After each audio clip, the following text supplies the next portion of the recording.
என்னோட ஸ்டைலில் chicken leg piece biryani செஞ்சிருவோமா?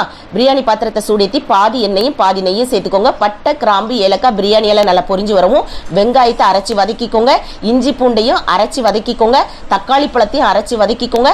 கொத்தமல்லி, புதினா, பச்சை மிளகாவையும் அரைச்சி வதக்கிக்கோங்க. இந்த மசாலா எல்லாம் நல்லா எண்ணெய் பிரிஞ்சு வர்ற அளவுக்கு வதக்கினதுக்கு அப்புறமா கழுவி சுத்தம் பண்ணி வச்சிருக்கிற சிக்கன் லெக் பீசஸ் போட்டு ஒரு 10 நிமிஷம் நல்லா குக் பண்ணதுக்கு அப்புறமா தனி மிளகாய் தூள், பிரியாணி மசாலா, அப்படி இல்லைன்னா கரம் மசாலா, மஞ்சள் தூள் சேர்த்துக்கோங்க. உப்பு போட்டுக்கோங்க.